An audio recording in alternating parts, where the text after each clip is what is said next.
Le président de la République Alassane Ouattara est à Abuja au Nigeria.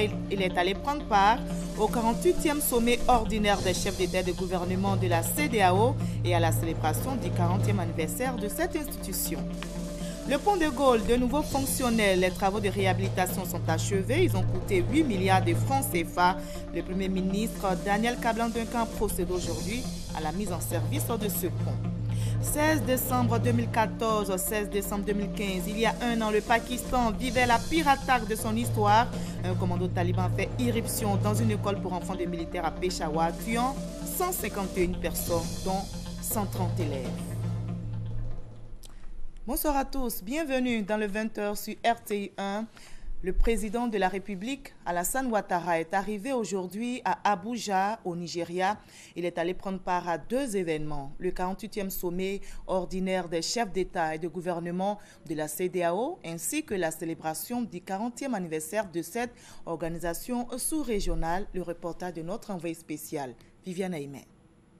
Arrivé au cours de la matinée de ce mercredi à Abuja, le chef de l'État ivoirien a été accueilli par le ministre nigérian de l'Intérieur, le lieutenant-général Abdulrahman Bello Dambazan, représentant le chef de l'État nigérian Muhammadu Buhari, ainsi que par l'ambassadeur de la Côte d'Ivoire près la République fédérale du Nigeria et près la représentation permanente de la CEDEAO à Abuja, son Excellence Touré Maman, et tout le personnel de l'ambassade. Le chef de l'État ivoirien a reçu les honneurs militaires. Pour le chef de l'État ivoirien, le président Alassane Ouattara, qui a conduit avec succès l'organisation régionale de 2012 à 2014, faisant montre d'un leadership unanimement félicité par ses pairs africains et sur le plan international, la CEDEAO est aujourd'hui plus forte. Notre organisation commune a fait des progrès importants dans tous les domaines. Le domaine économique avec les questions d'intégration, le domaine sécuritaire, le domaine politique avec 5 élections qui se sont déroulées en 2015 de manière démocratique et apaisée et 5 autres qui se tiendront l'année prochaine. Tout ça pour dire que c'est une communauté qui marche bien. Donc je suis venu à l'invitation de mon frère, le président Buhari, pour lui dire que nous sommes totalement en accord avec les orientations que nous voulons tous donner à notre communauté pour donner encore plus de dynamisme et faire en sorte que les peuples de la CEDEAO puissent profiter donc du renforcement de l'intégration dans notre sous-région.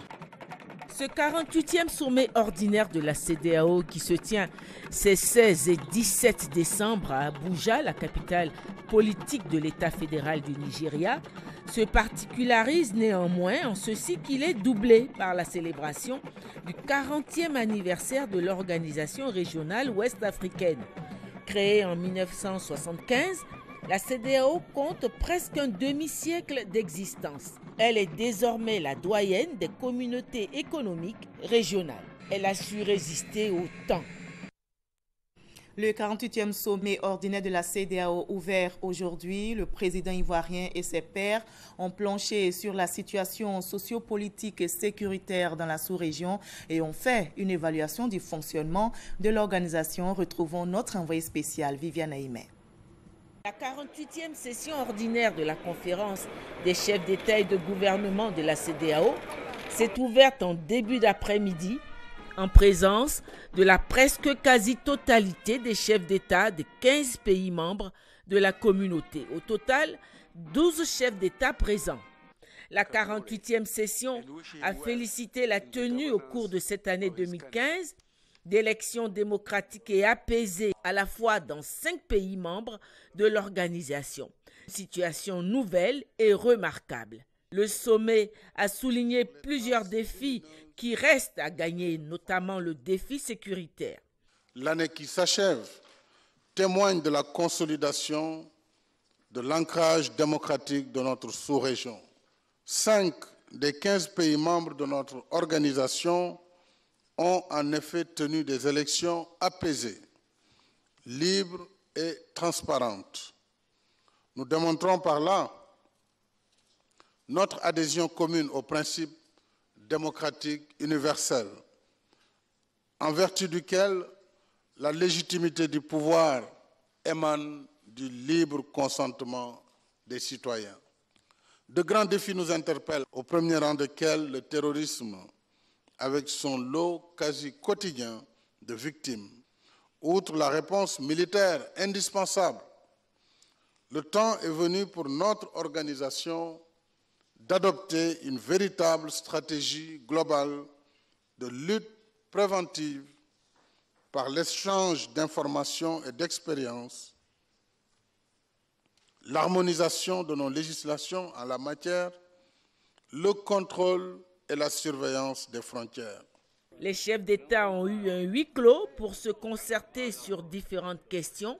La journée du jeudi est dédiée à la célébration du 40e anniversaire de l'organisation. Et après cette célébration du 40e anniversaire, le président de la République, Alassane Ouattara, regagnera Abidjan. La lutte contre le travail des enfants s'intensifie en Côte d'Ivoire. Un nouveau plan d'action vient d'être mis en place. Le Comité national de surveillance des actions de lutte contre la traite, l'exploitation et le travail des enfants, présidé par la première dame Dominique Ouattara, a publié ce plan hier.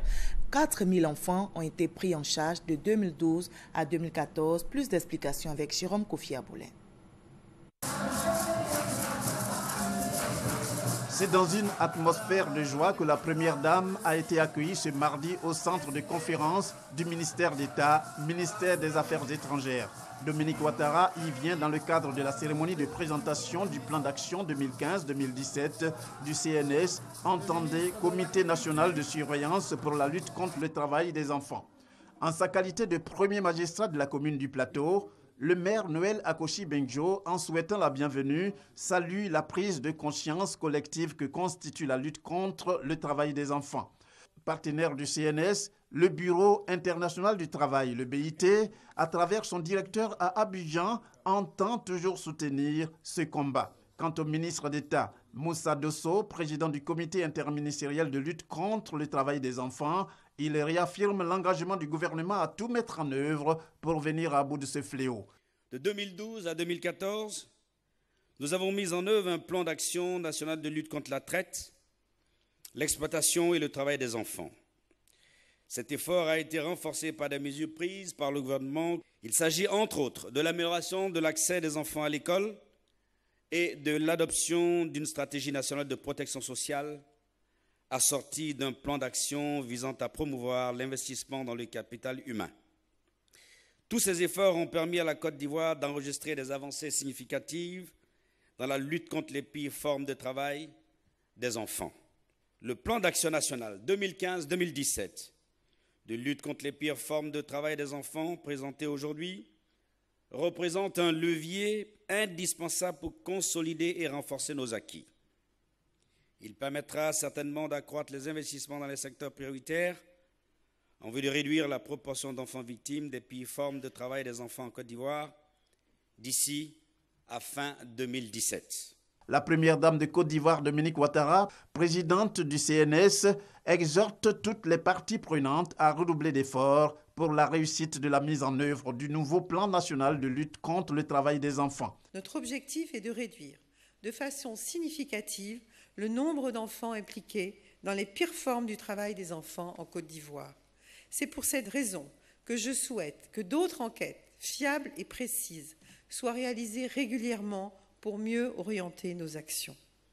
Concernant le plan d'action national 2015-2017, sa mise en œuvre efficace dépend de son appropriation effective par toutes les parties prenantes à titre de document de référence. Aussi, il est nécessaire que chaque organisation intervenant dans la lutte contre ce phénomène agisse dans le cadre des orientations et objectifs qui y sont définis. Il nous faut fédérer nos efforts pour l'éradication définitive du fléau en Côte d'Ivoire. Je reste convaincu qu'ensemble, nous y parviendrons. Outre des sketchs pour stigmatiser le travail des enfants, des artistes se sont succédés pour égayer la cérémonie. Une façon pour ces artistes de contribuer à l'éradication totale des pires formes de travail des enfants. Construire une génération tolérante. Les compagnies de téléphonie mobile, Orange et MTN renouvellent leur licence pour les 15 années à venir. Hier, au cabinet du Premier ministre, ces entreprises ont remis au total 125 milliards de francs CFA à l'État ivoirien au titre de l'exploitation des licences. Sidonie Davila. Par cette remise de chèques symboliques, deux compagnies de téléphonie mobile renouvellent leur bail pour les 15 années à venir. Bien plus, elles réaffirment leur confiance à l'État. Désormais, c'est une somme de 100 milliards de francs CFA pour le renouvellement de la licence au lieu de 40 milliards de francs CFA. Parvenus à un accord win-win au bout de longues et riches discussions, ce sont des acomptes de 50 milliards de francs CFA pour Orange Côte d'Ivoire et de 75 milliards de francs CFA pour MTN qui ont été versés au gouvernement. Il allait de soi qu'on devait réussir à trouver un accord. Je tiens sincèrement à remercier les efforts qui ont été faits de part et d'autre pour arriver à la conclusion de cet accord. C'est un signe d'une entreprise africaine qui croit en l'Afrique, qui croit en l'excellence africaine et qui a trouvé en Côte d'Ivoire un terreau où cette excellence peut s'exprimer. Le début d'une journée, le début d'un long voyage, c'est le début d'un voyage qui se veut satisfaisant pour toutes les parties. La nouvelle autorisation de fréquence de téléphonie mobile, assortie d'engagement des différentes compagnies, demande par ailleurs à l'État une certaine contrepartie. Notre loi nous permet 2 ans avant de commencer à travailler sur le renouvellement de ces licences-là avec les opérateurs. Nous sommes au terme de ce travail avec les opérateurs qui a permis de relever très sensiblement le niveau des licences. Ce que nous donnons en contrepartie, c'est l'environnement économique qui s'est fortement amélioré. C'est également un environnement qui va être assaini, celui des TIC, par le fait que nous allons ramener le nombre d'opérateurs à 4. Le secteur de la téléphonie mobile en Côte d'Ivoire, c'est 1000 milliards de francs CFA de chiffre d'affaires par an qui constituent 8% du PIB et plus de 300 milliards d'apports dans le budget de l'État. Un secteur en pleine évolution. Le Premier ministre demeure optimiste quant à l'essor de ce secteur. Le pont de Gaulle, de nouveau fonctionnel. Les travaux de réhabilitation sont achevés. Ils ont coûté 8 milliards de francs CFA. Le Premier ministre Daniel Kablan-Duncan a procédé aujourd'hui à la réouverture. Il a annoncé le début des travaux de réhabilitation du pont Houphouët-Boigny l'année prochaine. Et ce n'est pas tout. Les travaux de réhabilitation des équipements de signalisation du district d'Abidjan ont été lancés, nous explique Abou Sanogo. Après 6 mois de fermeture pour travaux, le pont de Gaulle est désormais ouvert à la circulation. Ces travaux de réhabilitation ont consisté au renforcement des bretelles d'accès au pont, des chaussées comprenant le rabotage des anciennes couches bitumineuses, la dépose des joints existants, la pose de nouvelles couches d'étanchéité. À cela s'ajoute l'aménagement du terre-plein central pour un coût de 8 385 millions de francs CFA. Le Premier ministre Daniel Kablan-Duncan est donc allé constater la bonne exécution des travaux. Il a également annoncé la réhabilitation très prochaine du pont Félix Houphouët-Boigny. C'est un élément important pour cette ville de 5 millions d'habitants. De manière, on a, disons, des infrastructures de qualité et qui permettent donc d'être fiers dans cette capitale économique. Pour le pont Félix Houphouët-Boigny, nous pensons en fait que ce sera probablement au début du premier semestre, l'année 2016, l'année prochaine. On a donc testé tout ce qui s'est passé ici, tiré les leçons de cela, de manière à ce que nous puissions faire en sorte que là-bas aussi ça marche. Outre la mise en service du pont de Gaulle, le Premier ministre Daniel Kablan-Duncan a lancé les travaux de réhabilitation des équipements de signalisation du district d'Abidjan.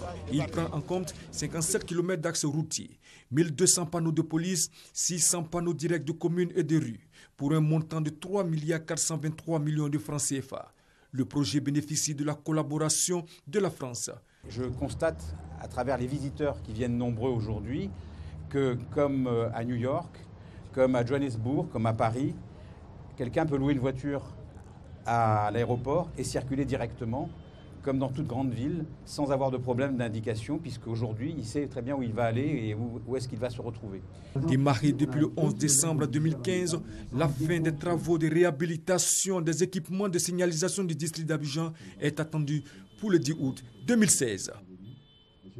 Le gouvernement ivoirien ambitionne de construire une autoroute de contournement d'Abidjan d'ici 2025 et cela nécessite l'élaboration d'un schéma directeur routier. La Côte d'Ivoire donc fait appel à des experts étrangers, notamment des Coréens. Ces derniers ont mené des études sur le projet. Le rapport a été remis hier au ministre des Infrastructures économiques, Justine Seydike. La route précède le développement. La Côte d'Ivoire a fait de cette maxime son leitmotiv. Après la réalisation de gros ouvrages routiers tels le pont Henri Konan Bédié, le gouvernement ivoirien envisage la construction de l'autoroute de contournement de la ville d'Abidjan d'ici 2025. Puis arriver, l'élaboration du schéma directeur routier de la Côte d'Ivoire s'impose, ce qui suscite l'expertise de la Corée du Sud. Le plan national de développement 2016-2020, une part significative va être accordée au renforcement des routes existantes, mais surtout au développement d'un réseau routier, autoroutier et de ponts digne d'un pays comme la Côte d'Ivoire qui a l'ambition d'être émergente. Mais pour faire cela, il faut traduire la vision du président de la République dans un programme et donc faire des études conséquentes dans le domaine. C'est dans ce cadre-là que la coopération coréenne nous a donné un don pour financer une étude sur le développement du réseau ivoirien, le réseau routier à horizon 2035. La Corée du Sud, qui était au même niveau de développement que la Côte d'Ivoire dans les années 80, s'est dit prête à partager son rêve de développement à travers l'étude du schéma directeur routier ivoirien. Pour réaliser un rêve, il faut d'abord fixer un objectif. Et puis, il faut continuer de faire des efforts sur le long terme. C'est notre recette du développement de la Corée du Sud. C'est la raison pour laquelle nous sommes ici et pour l'élaboration du schéma directeur routier de la Côte d'Ivoire. Le rapport provisoire de l'étude menée, remis au ministre des Infrastructures économiques, Patrick Hachi, prévoit la construction de 20 000 km de routes, dont 5 000 km d'autoroutes pour un montant de 18 000 milliards de francs CFA dans les 20 années à venir. Parlons à présent de planification avec la mise en œuvre du Plan national de développement 2016-2020. Une conférence vient d'être organisée à l'intention des acteurs nationaux. L'objectif est clairement affiché, sensibiliser ces acteurs quant à l'importance de la planification afin de faciliter son intégration dans la culture de l'Ivoirien nouveau. L'enseignant Bakayoko, Adama Kone. Cette planification s'appuie sur les résultats de l'étude nationale Perspective 2040, dont la vision est de faire de la Côte d'Ivoire une puissance industrielle. Le gouvernement, pour se donner les moyens d'atteindre cette vision, s'engage-t-il à mettre en place un mécanisme de veille stratégique? Côte d'Ivoire 2040 propose à juste titre l'adoption de modes de production et de consommation durable et d'un comportement éco-citoyen. Des projets importants qui ont besoin de suivi, d'où l'introduction de la veille stratégique dans le système de planification.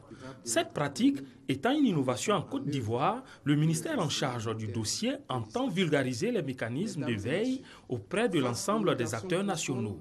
Ces experts, 150 environ, sont issus des cabinets ministériels et de l'administration publique. Ils ne cachent pas leur intérêt pour le projet. Aujourd'hui, de plus en plus, nous parlons des notions d'émergence, nous parlons des notions d'Ivoirien nouveau. Et vous savez que tout cela ne peut se faire sans planification, sans prévision, sans perspective et donc sans prospective. C'est en cela que cette conférence prend tout son sens. Il s'agit de savoir où nous allons, dans quelle Côte d'Ivoire nous allons, avec quel Ivoirien, pour quelle valeur. C'est en février dernier que le gouvernement a installé la Commission nationale de la perspective et de la veille stratégique, un organe d'orientation du développement de l'État. On ouvre le chapitre politique avec cette rencontre du RDR à la rue Le Pic à Cocody. Oui, au parti unifié au sein de l'Alliance des Oufouettistes, mais chaque formation politique de l'Alliance garde son identité. Ainsi en a décidé le bureau politique du RDR, réuni hier au siège du parti. Le RDR, je rappelle, est membre de la coalition RHDP. Reportage signé Gabriel Zani. Après 1h30 d'échange, le verdict tombe. Les Républicains sont d'accord pour le parti unifié, mais gardent l'identité de leur parti, le RDR.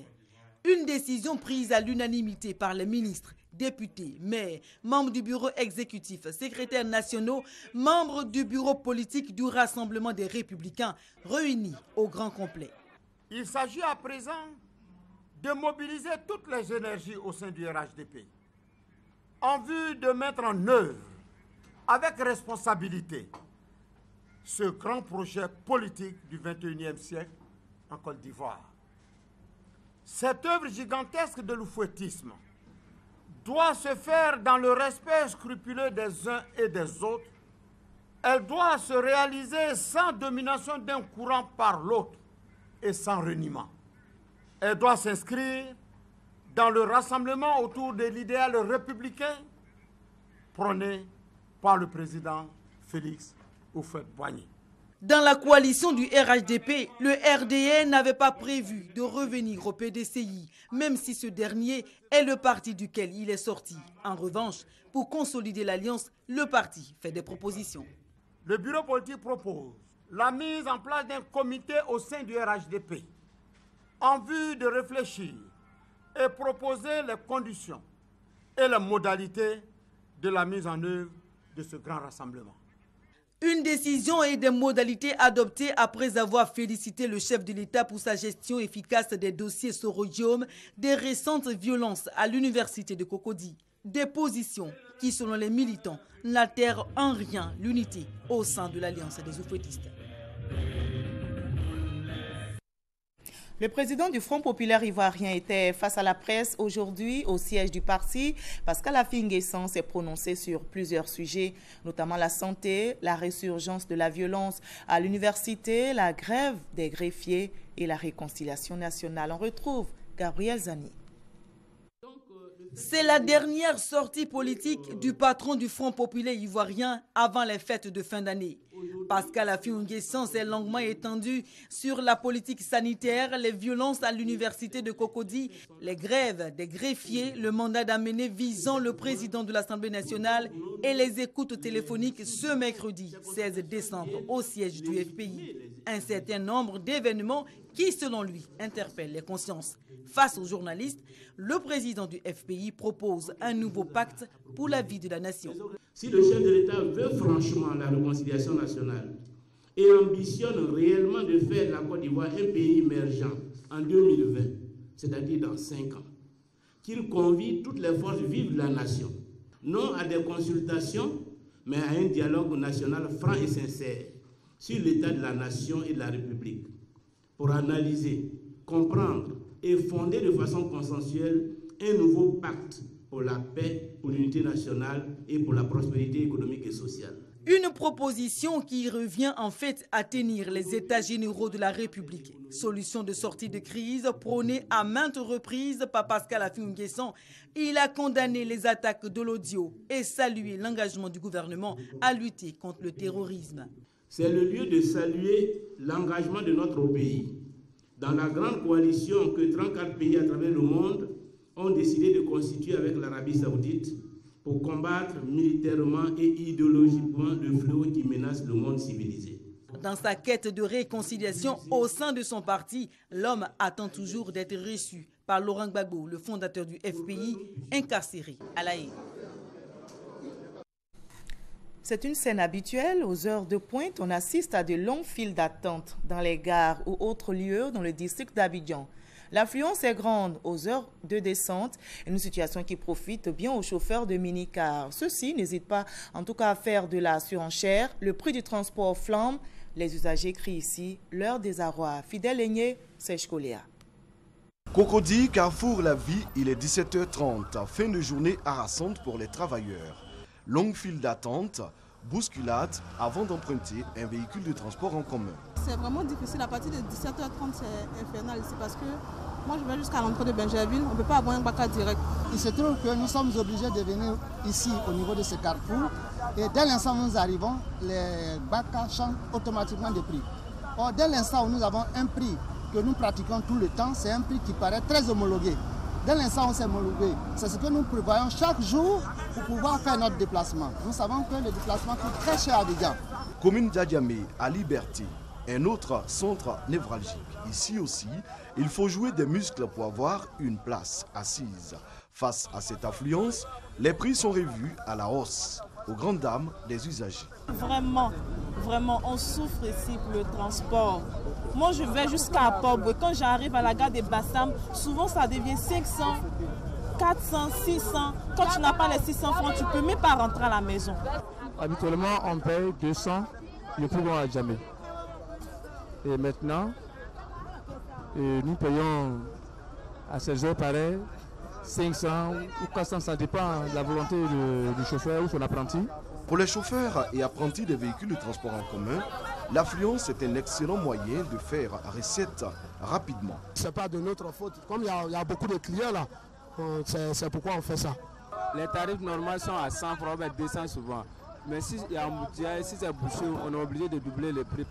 La colère des usagers n'impressionne pas les chauffeurs et conducteurs de véhicules de transport en commun. En cette période de fête de fin d'année, la grogne des usagers sera encore plus grande parce que chaque jour, les prix grimpent. Et espérons tout simplement qu'une solution sera trouvée au plus vite. En juillet 2014, pour cause d'Ebola, l'opération de rapatriement des réfugiés ivoiriens du Libéria a été interrompue, mais l'opération va reprendre dans 2 jours seulement à Tabo. Sur le terrain, le bureau local du HCR s'active pour ce rapatriement volontaire. Baraki Sabamba, Teresta Peyoboui. C'est ici, dans ce centre de transit de Tabo, en pleine réhabilitation, que seront accueillis les Ivoiriens réfugiés au Libéria, ceux qui ont décidé de rentrer au Bercail. Ils vont séjourner dans ce centre pendant 24 heures avant de regagner leur localité d'origine. L'axe Tabo-Prolo, long de 28 km, a été également réhabilité. Depuis le mois de juillet 2014, le rapatriement a été suspendu à cause de l'Ebola. Nous pouvons dire aujourd'hui que nous sommes fin prêts pour recevoir tous les Ivoiriens qui vivent en exil au Libéria, pour leur retour sécurisé et en dignité. Le bac qui doit servir de traversée est fonctionnel. Les réfugiés ont été rassurés par ailleurs sur l'intégration de leurs enfants dans le système éducatif ivoirien. Un certain nombre de parents d'enfants craignent surtout pour les possibilités de poursuite des études de leurs enfants au niveau de la Côte d'Ivoire. Les autorités du ministère de l'Éducation nous ont rassurés que toutes les dispositions sont prises, surtout pour que les enfants qui sont en classe d'examen puissent passer leur examen à la fin de l'année. Ce retour des réfugiés du Libéria a été facilité par le HCR et ses différents partenaires. Environ 1500 réfugiés sont concernés par ce rapatriement volontaire. Et ajouter que 38 000 réfugiés ivoiriens sont encore au Libéria. Je rappelle, l'opération de rapatriement avait été interrompue pour cause d'Ebola. La 21e conférence des partis sur le climat a pris fin le samedi dernier. Un rendez-vous qui a permis l'adoption d'un accord ambitieux pour sauver la planète Terre. 195 pays participants, au nombre desquels figure la Côte d'Ivoire, notre pays, se sont engagés à lutter efficacement contre le réchauffement climatique. Mamadou Kouassi, notre envoyé spécial à Paris. La 21e conférence des partis sur le climat a pris fin avec une approbation d'un accord universel et ambitieux. Ce rendez-vous planétaire a regroupé 195 États des Nations Unies dont la Côte d'Ivoire. Les 150 chefs d'État qui ont participé à la cérémonie d'ouverture ont vu leur volonté et celle de leur peuple respectée. L'une des décisions les plus importantes est celle de la mise en place d'un fonds vert estimé annuellement à 100 milliards de dollars jusqu'en 2020. Et la Banque africaine de développement ne veut pas rester en marge de la mobilisation des ressources. En plus de l'agriculture, d'autres secteurs seront pris en compte, notamment les énergies renouvelables, pour la réduction des carbones. Une bonne nouvelle pour la Côte d'Ivoire. Après ce rendez-vous mondial, l'heure est au bilan au niveau des différentes délégations. Pour les autorités ivoiriennes, cet accord obtenu après plusieurs jours d'intenses négociations est une véritable satisfaction, car il prend en compte les besoins nationaux. C'est un accord qui est différencié, qui est juste, qui est durable, qui est dynamique, qui est équitable et qui est juridiquement contraignant. Différencié parce qu'il est tenu compte des circonstances nationales de chaque pays. Il est tenu également aussi compte des capacités respectives de chaque pays. À partir de là, on se rend compte que le monde a fait le choix de la vie. Pour le ministre de l'Environnement et du Développement durable, l'accord obtenu à la COP21 est contraignant. Toute chose qui a été une réalité grâce à l'esprit d'union et de solidarité qui a prévalu au cours des négociations. Et cela s'est traduit par les différentes rencontres bilatérales qui ont été organisées. Après ce rendez-vous planétaire, la Côte d'Ivoire compte renforcer son programme de lutte contre le réchauffement climatique afin de bénéficier davantage du Fonds vert des Nations Unies. Par rapport au mécanisme de développement propre, et aujourd'hui nous voulons prendre toutes les dispositions pour que ces fonds-là, 1, soient transparents, 2, soient prévisibles, 3, soient accessibles. Nous avons donc pris langue avec la présidente du Fonds vert pour le climat pour qu'un renforcement des capacités soit fait au niveau de nos structures ici, en Côte d'Ivoire, afin que nous soyons à même de dominer, de maîtriser les procédures qui permettent d'accéder à ces fonds. Et je dois vous assurer que la Côte d'Ivoire fera tout pour ne pas être en reste. En clair, la délégation ivoirienne revient de Paris satisfaite. Une délégation conduite par le président de la République, Alassane Ouattara, avec toutes les composantes de la société, à savoir les jeunes, la société civile, les élus locaux, les députés et les différentes administrations en charge de l'environnement et du climat.